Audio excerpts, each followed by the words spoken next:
Hola. Iniciamos hoy una exploración, bastante a fondo de las ideas clave de El método Lean Startup, de Eric Ries. Eso es.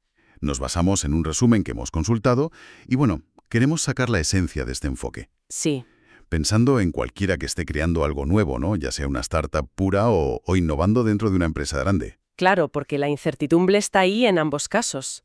La gran promesa, entiendo, es aplicar esa filosofía Lean, la de la eficiencia, de quitar lo que sobra.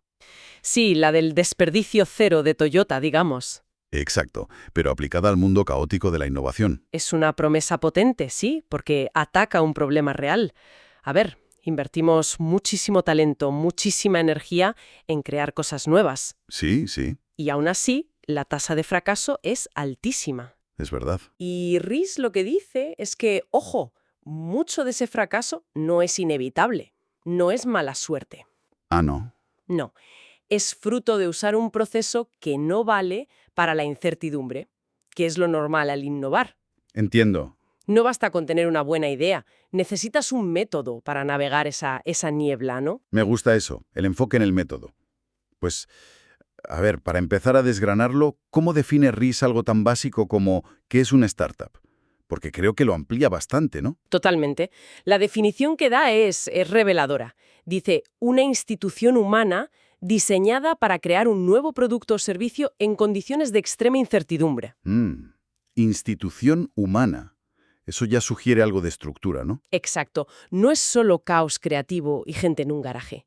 Necesita gestión, necesita una forma de funcionar. Vale, Pero la clave es extrema incertidumbre. claro. Eso rompe la idea de que startup es solo la empresa pequeñita o la que acaba de nacer. Claro, porque esa incertidumbre pues puede existir perfectamente dentro de una multinacional enorme. El resumen pone ejemplos. Un tal Mark, un gerente desarrollando productos futuros, Sí, o el caso de SnapTax dentro de Intuit, que básicamente actuó como una startup interna, ¿no? Para lanzar un servicio de impuestos por móvil. justo. Ese ejemplo es buenísimo.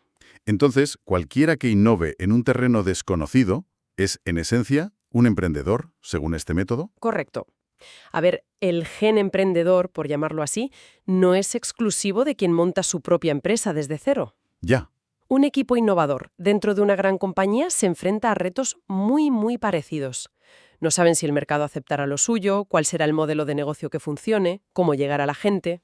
la incertidumbre, vamos. La incertidumbre es el denominador común. Y por eso los principios Lean Startup se pueden aplicar en los dos sitios.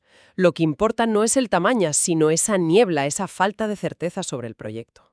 Y esa niebla, esa incertidumbre, nos lleva al problema central que identifica Ries, ¿no? El despilfarro masivo al innovar. Pero no habla del despilfarro típico de una fábrica, imagino. No exactamente. A ver, en la manufactura Lean tradicional, el despilfarro es material que se tira, tiempo perdido, defectos en piezas. Lo típico, sí. En la innovación, el mayor despilfarro, según Ries, es construir algo que nadie quiere. Uf, eso duele. Claro. Es invertir meses o incluso años desarrollando un producto o servicio que técnicamente es perfecto, impecable, pero que no soluciona un problema real, o nadie está dispuesto a pagar por él. Y las prácticas de gestión clásicas, las de planificar todo al detalle, Pues ahí fallan estrepitosamente, porque intentan predecir un futuro que por definición es impredecible en un entorno de incertidumbre. es decir, que el verdadero desperdicio es hacer cosas que no llevan a descubrir que funciona de verdad en el mercado. Cambia la pregunta clave. Precisamente, pasamos del podemos construirlo, que hoy en día con la tecnología que hay la respuesta casi siempre es sí, Sí, eso parece. a preguntarnos, ¿deberíamos construirlo? Y más importante aún, ¿podemos construir un negocio sostenible alrededor de esto? Vale. Todo el curro, todo el esfuerzo dedicado a funcionalidades que no aportan valor real o que no ayudan a validar las hipótesis clave del negocio, eso es desde la perspectiva Lean un despilfarro monumental. Es hacer muy bien lo incorrecto. Exacto, hacer de forma muy eficiente lo que no había que hacer. Una gestión que no encaja. ¿Cuál es la solución que propone Ries? Aquí imagino que entra el famoso ciclo. El corazón del método, sí. El ciclo, construir, medir, aprender. Suena sencillo, ¿verdad? Sí, bastante. Pero es un cambio de paradigma total. La idea es acortar muchísimo el tiempo que tardas en dar una vuelta completa a este ciclo. A ver, explícalo un poco. 1. Tienes una idea, una hipótesis sobre algo. 2. Construyes una versión mínima de un producto, lo justo para probar esa hipótesis. Eso es construir. Vale, lo mínimo. 3. Mides cómo responden los usuarios reales en el mercado. Medir. Con datos. Con datos reales, sí. Y 4. Aprendes de esos datos. ¿Tu hipótesis era correcta o no? Y en base a eso decides qué hacer después. Eso es aprender. Y la clave parece estar en ese aprender. No vale solo con medir por medir. Hay que sacar lo que Ries llama aprendizaje validado. ¿Qué significa eso exactamente? ¿En qué se diferencia del aprendizaje normal y corriente? Es una distinción crucial. El aprendizaje validado es el conocimiento genuino, el de verdad, sobre las perspectivas de tu negocio. Y está respaldado por datos empíricos, datos del mundo real. No vale con opiniones o con cumplir plazos internos. Exacto. El progreso real en una startup no es lanzar más funcionalidades porque sí o cumplir los hitos del plan.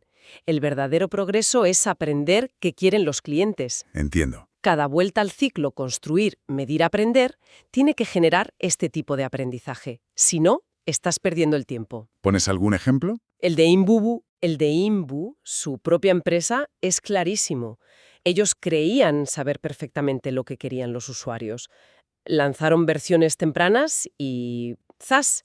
Midieron el uso real y descubrieron que sus suposiciones de partida estaban totalmente equivocadas. Vaya. Ese descubrimiento, que seguro que dolió, pero que estaba basado en evidencia real, eso es aprendizaje validado. Es como la brújula que necesitas en medio de la niebla de la incertidumbre. He entendido. Vale, para que esa brújula funcione y el ciclo sea rápido, necesitamos una forma de construir que no nos lleve meses. Y aquí es donde entra el famoso Producto Mínimo Viable, el PMV, o MVV en inglés. Exacto. Pero a veces suena un poco a lanzar algo cutre, ¿no? Algo de mala calidad. Esa es una mala interpretación súper común y es peligrosa. Ries insiste mucho. Mínimo no significa cutre o incompleto porque sí. Entonces, ¿qué significa? Significa lo mínimo necesario para empezar a recoger ese aprendizaje validado del que hablábamos.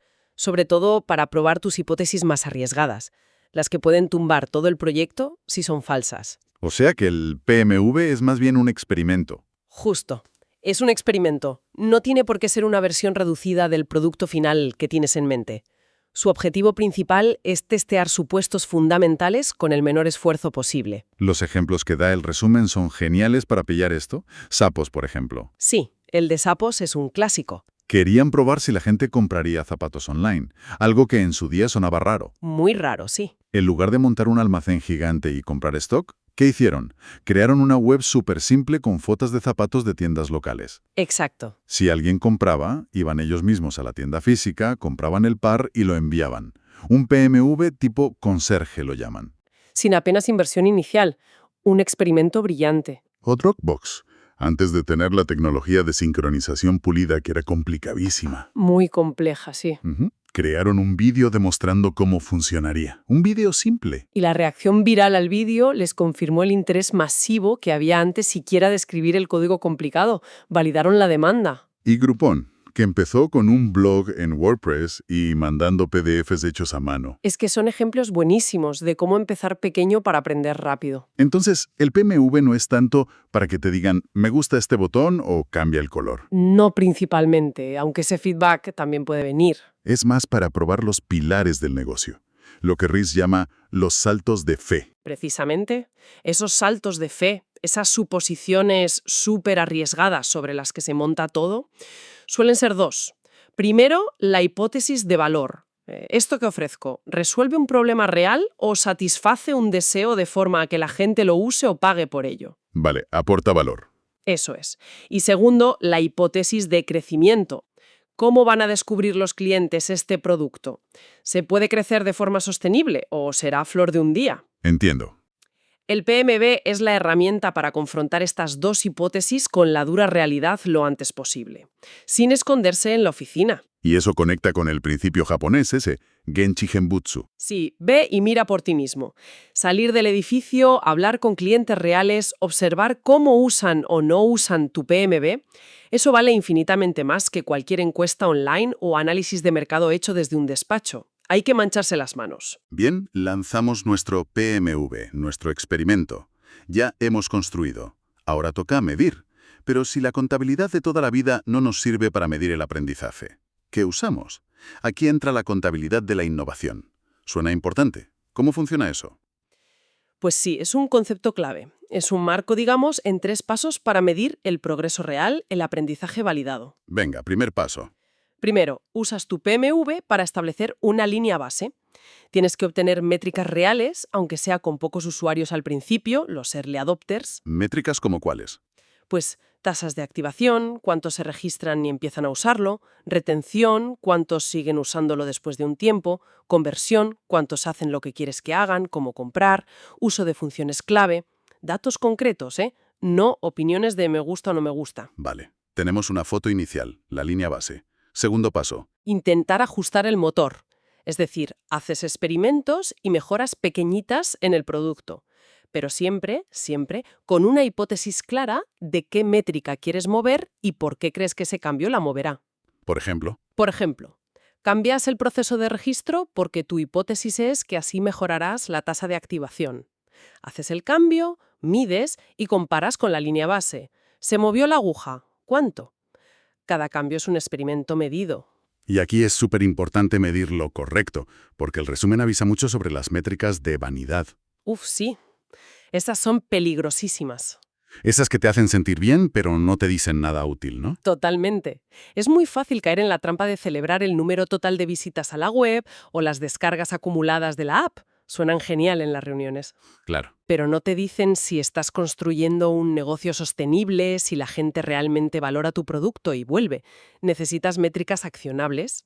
¿Y qué es una métrica accionable? Es aquella que te muestra una relación clara de causa-efecto. Si yo hago A, cambia la métrica B de forma significativa. Esas son las métricas que te ayudan a aprender de verdad y a tomar decisiones informadas. Te dicen por qué está pasando algo. ¿Qué tipo de métricas serían accionables? El resumen menciona el análisis de cohortes, por ejemplo. El análisis de cohortes es potentísimo, sí. En lugar de mirar el promedio de todos los usuarios, que mezcla churras con merinas, Ya. agrupas a los usuarios que empezaron a usar tu producto en el mismo periodo. Por ejemplo, todos los que se registraron en la primera semana de marzo. Y sigues el comportamiento de ese grupo a lo largo del tiempo. Ah, vale. ¿Cuántos de esa cohorte siguen activos después de un mes? ¿Cuántos convierten? ¿Y cómo se compara eso con la cohorte de abril? Esto te dice si tu producto está mejorando de verdad la retención o el engagement con el tiempo o si solo atraes gente que se va rápido. Tiene sentido. Y las pruebas A/B también, ¿no? Las pruebas A/B son otra herramienta esencial. Muestras 2 versiones de algo, un botón, un titular, un precio, a grupos distintos de usuarios elegidos al azar y mides cuál funciona mejor para una métrica concreta. Es experimentar de forma científica. El ejemplo de Grokit, la empresa de e-learning. Sí, usaron pruebas A/B y descubrieron que algunas funcionalidades que parecían muy populares, que la gente usaba mucho, en realidad no mejoraban los resultados de aprendizaje de los estudiantes, que era su métrica clave de verdad. Ostras. Así que las quitaron o cambiaron el enfoque. Decisiones basadas en datos accionables, no en vanidad. Y estas métricas accionables deben cumplir las 3 As, según RIS. Sí, es una buena regla mnemotécnica. Accionables, lo que hemos dicho, causa-efecto claro, accesibles, fáciles de entender por todo el equipo, no solo por los frikis de los datos, Importante eso. y auditables, basadas en datos reales, creíbles, verificables, que cualquiera pueda ver de dónde salen. Si tus métricas cumplen esto, tienes la base para el tercer paso de la contabilidad de la innovación. ¿Qué es la gran decisión? ¿Pivotar o perseverar? Usando esas métricas accionables, ¿cómo se toma esa decisión tan crítica? ¿Suena aterrador tener que pivotar? Parece un fracaso. Es probablemente la decisión más dura, sí, pero es fundamental. No hay que verlo como un fracaso, sino como una consecuencia lógica del aprendizaje. A ver, ¿cómo funciona? Si los experimentos medidos con esas métricas accionables, demuestran que estás moviendo los números en la dirección correcta, que te estás acercando a un modelo de negocio que funciona. Entonces, perseveras. Sigues en la misma estrategia general, aunque continúes haciendo ajustes y experimentos. Vale, sigues adelante. Pero, si a pesar de los esfuerzos, de los experimentos, las métricas clave no mejoran, o peor, demuestran que una de tus hipótesis fundamentales, la de valor o la de crecimiento, era errónea, entonces tienes que pivotar. Pero pivotar no es rendirse, ¿no? Ni cambiar por cambiar a lo loco. Para nada. Un pivote no es pánico. Ries lo define muy bien. Es una corrección de rumbo, estructurada, diseñada para probar una nueva hipótesis fundamental sobre el producto, la estrategia y el motor de crecimiento. O sea, es estratégico. Es una respuesta estratégica basada en el aprendizaje validado que has conseguido. Requiere coraje, claro, admitir que estabas equivocado en algo gordo, pero es mucho, mucho mejor que seguir invirtiendo tiempo y dinero en una dirección sin futuro. Y hay distintos tipos de pivotes, ¿no? El resumen menciona varios. Sí, describí unos cuantos. Puedes pivotar cambiando el segmento de cliente al que te diriges, la plataforma tecnológica, el modelo de negocio, de gratis a pago o al revés, el canal de ventas. Incluso que una función pequeña se convierta en el producto principal. Eso es un zoom-in pivot. O al revés, que tu producto se convierta en solo una función de algo más grande, zoom-out pivot, o pivotar el motor de crecimiento. Hay varias maneras estructuradas de cambiar de rumbo basándose en lo aprendido. Me gusta la metáfora que usa de la pista de despegue de una startup. Sí, es muy visual. No se mide solo en el dinero que te quedan en el banco, No. sino en cuántos pivotes te puedes permitir hacer con esos recursos. Exacto. Y como cada pivote se basa en el aprendizaje, cuanto más rápido aprendas, gracias a ciclos cortos de construir, medir, aprender, más pivotes podrás hacer con el mismo dinero. Te da más oportunidades de encontrar el camino correcto antes de estrellarte. Por eso son importantes esas reuniones de pivotar o perseverar. Fundamentales. Reuniones regulares, estructuradas, donde se miran los datos de la contabilidad de la innovación fríamente, sin egos, sin opiniones. Los números apoyan seguir así o indican que hay que cambiar. Se saca la decisión del terreno personal y se basa en evidencia. Ok, hemos navegado la incertidumbre, hemos aprendido, hemos usado métricas accionables, hemos pivotado si ha hecho falta, y ahora, bingo, tenemos algo que funciona, algo que genera valor real y tiene métricas que apuntan a un negocio sostenible. El momento soñado. ¿Cómo pasamos de ahí a crecer de verdad? A escalar. Aquí es donde entran los motores de crecimiento. Correcto. Una vez que has validado tu modelo de negocio, tienes que entender cómo vas a crecer de forma sostenible. Ries identifica 3 motores principales que explican esto y dice que es crucial entender cuál es el tuyo y enfocarte en él, al menos al principio. Vale, ¿cuál es el primero? El primero es el motor pegajoso, o Sticky Engine. Pegajoso. Sí, porque se basa en retener a los clientes que ya tienes a largo plazo. Piensa en productos donde el coste de cambiar a un competidor es alto, o que se vuelven más valiosos cuanto más los usas, o más datos metes en ellos. Entiendo. Como algunos software empresariales o redes sociales muy establecidas. Exacto. La métrica clave aquí es la tasa de abandono, el churn. Tienes que mantenerla muy baja. Creces si la velocidad a la que atraes nuevos clientes es mayor que la velocidad a la que pierdes los existentes. El foco está en la retención. Vale, motor pegajoso. El segundo suena muy de ahora, el motor Vidal. Este es el sueño de muchas startups, claro. El crecimiento viene impulsado por los propios usuarios. Su uso normal del producto atrae a más usuarios. ¿Cómo? Pues puede ser por el diseño del producto en sí, si es inherentemente social, como una red social o herramientas de colaboración, o puede ser por incentivos explícitos, como los programas de invita a un amigo y ambos ganáis algo. Ya. La métrica clave aquí es el coeficiente viral. ¿Cuántos nuevos usuarios trae de media cada usuario activo? Si ese número es consistentemente mayor que 1, el crecimiento puede ser exponencial, como un virus, de ahí el nombre. Y el tercero, quizás más tradicional, ¿no? El motor pagado. El paid engine, sí. Aquí el crecimiento se financia directamente. Inviertes dinero para adquirir clientes. Publicidad, básicamente. Publicidad online, anuncios, contratar comerciales, marketing de contenidos, cualquier canal donde pagas para conseguir un cliente.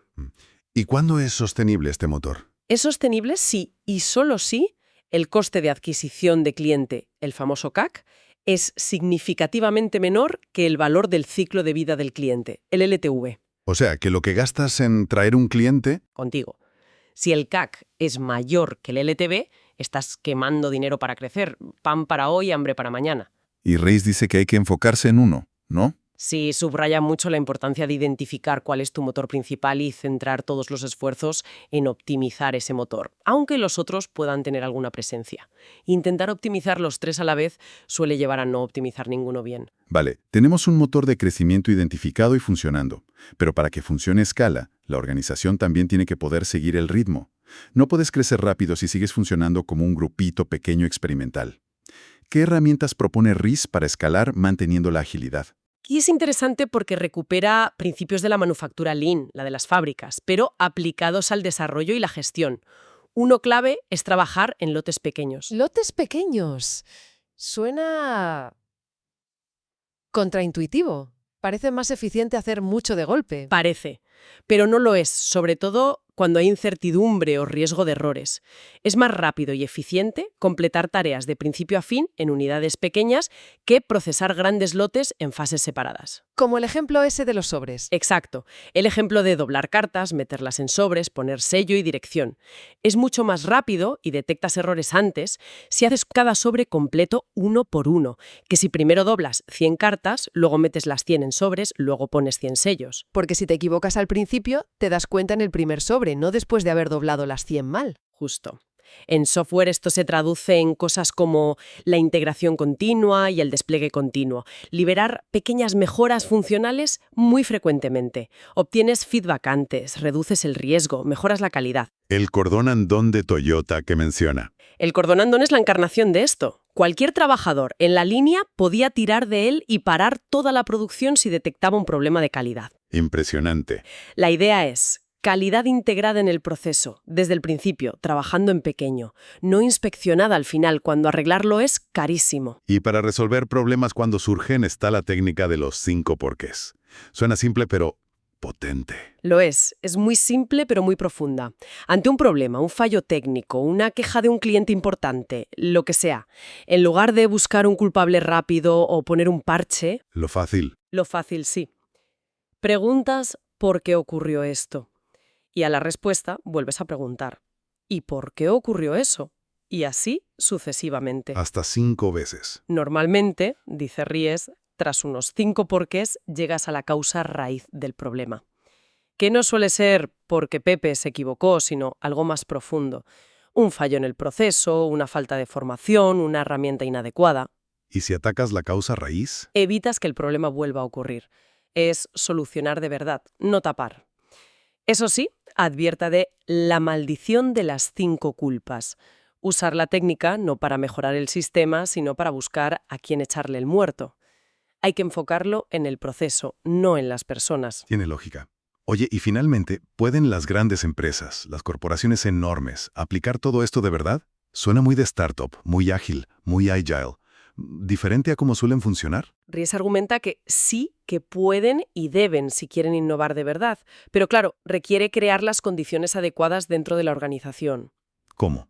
Habla de crear sandboxes, como cajas de arena, entornos protegidos para la innovación, equipos dedicados, con autonomía real, con recursos propios y protegidos, y con la autoridad para experimentar usando el método Lean Startup. Como es las de innovación dentro de la gran estructura. Algo así, separados de la burocracia y las métricas tradicionales del resto de la organización, al menos al principio. Se trata de gestionar la innovación de forma deliberada, con un método. No dejarla al azar o a la heroicidad individual. Fantástico. Oye, pues creo que hemos cubierto bastante terreno. Hacemos un repaso rápido de las ideas centrales que nos llevamos de el método Lean Startup. Venga, perfecto. Primero, ver la startup o cualquier iniciativa innovadora como un experimento. Su función es navegar la incertidumbre radical. Segundo, el objetivo no es ejecutar un plan a ciegas, es maximizar el aprendizaje validado. Usar el ciclo rápido construir, medir, aprender para eso.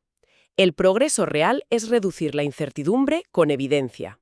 Tercero, usar el producto mínimo viable, el PMV, no como un producto a medias, sino como el experimento más rápido y barato para probar las hipótesis fundamentales, las de valor y las de crecimiento. Cuarto, medir con la contabilidad de la innovación. Centrarse en métricas accionables, las de las 3 As. accionables, accesibles y auditables, y huir como de la peste de las métricas de vanidad. Quinto, estar dispuestos a pivotar. Que no es fracasar, es una corrección estratégica, basada en datos, para encontrar un camino que sí funcione. Aprender rápido te da más oportunidades de pivotar. Sexto, construir organizaciones que aprenden y se adaptan. Usar herramientas como los lotes pequeños y los 5 porqués para integrar la calidad y resolver problemas de raíz, no solo taparlos. Y séptimo, entender bien cuál de los 3 motores de crecimiento, pegajoso, viral o pagado, es el que impulsa tu negocio y enfocar los esfuerzos en optimizar ese motor para lograr un crecimiento sostenible. Yo creo que eso resume muy bien la esencia y la conexión con quien nos escucha es muy directa, creo yo. Sí, verdad. Esto no es un manual solo para gurús de Silicon Valley, es un conjunto de principios, de herramientas mentales súper útiles para cualquiera que esté intentando crear algo nuevo donde no hay un camino marcado. Reduce el riesgo, ¿no? Reduce el riesgo, enfoca el esfuerzo en lo que de verdad importa, que es aprender del mercado real, y te da un método, una forma científica de navegar por lo desconocido. Te da una estructura para no sentirte tan abrumado por el caos de crear algo de la nada, ¿cierto? Para tomar decisiones más informadas. Eso es. Y sobre todo, para evitar el gran despilfarro de dedicar tu vida, tu energía, a construir algo que al final nadie necesita o quiere. Exactamente. Es aplicar el método científico a la creación de negocios o productos, formular hipótesis claras, diseñar experimentos para probarlas, los PMVs, medir los resultados objetivamente, contabilidad de la innovación y ajustar el rumbo basándote en la evidencia, pivotar o perseverar. Pues para terminar, una reflexión que nos deja todo este análisis, inspirada en las ideas de Rice.